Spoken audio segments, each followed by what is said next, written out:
our digital transformation. It is said that the future is digital. A number of services are online. For example, e-learning, e-banking, e-commerce, among others. On Thursday, government launched the digital transformation roadmap. But how feasible is this roadmap?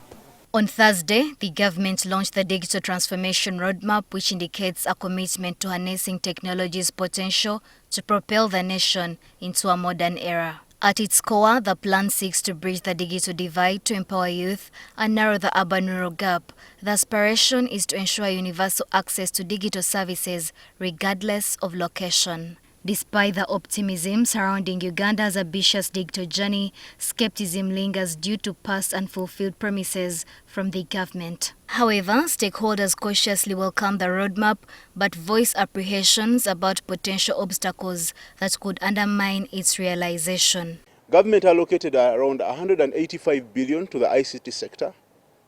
How then are you going to have a digital transformation when you're giving the least budget to the most important sector? We are not going to depend on UN or development partners to take us to the promised land.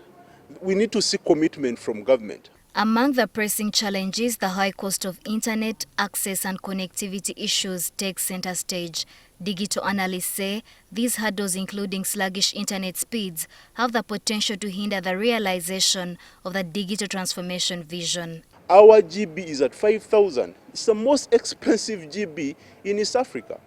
We have the least internet speed in East Africa. So as much as we see the transformation roadmap, the digital transformation roadmap, we need to see government committed to improve the other areas. Like people don't need to be looking at access to MBs like a privilege for only Sunday or over the weekend or for weekend promotions. Those are some of the things that we need to start looking at very critically and bring the prices down. I know they have significantly come down. There's no doubt about it. But these are some of the things that we need to pay attention to. Alan Sempala Chigozi, the head of legal affairs at Unwanted Witness, says there is a need to revisit tax structures as well as inconsistent tax policies that have hindered telecom companies' planning and investment, undermining the broader digital agenda. That 1 year you have a tax, another year you don't have one. Another moment the president comes up and institutes another tax. So the competition makes it very unfair for them to operate. And the very few who remain make it very hard for us to even afford their internet.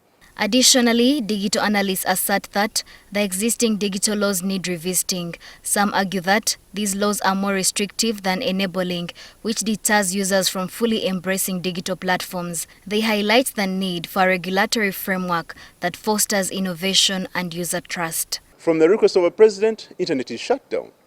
Internet has been ingrained in our community, in our lives. We use it for banking, we use it for education, we use it for business.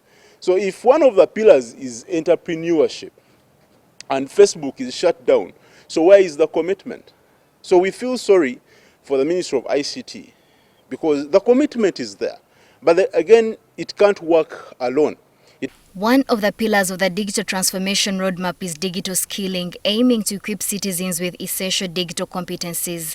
However, concerns emerge over the lack of computers, personnel, electricity connection, especially in universal primary education institutions. Experts from the Initiative for Social and Economic Rights say government must invest in these schools to actualize this pillar. This discrepancy, and it doesn't work if someone in Kampala, their child is going to this fancy, whatever, private school, has attained these skills as part of digital transformation. But the child in our villages, in Semitoma or Amudat or, Rabachi, has no idea. So the benefits are there, but for people to reap from these benefits, we need to invest in skilling as many of our citizens as possible for them to find the level of comfort in using the technology. According to Initiative for Social and Economic Rights, a critical concern pertains in citizen identification for digital services. With a portion of Ugandan population lacking national identity cards,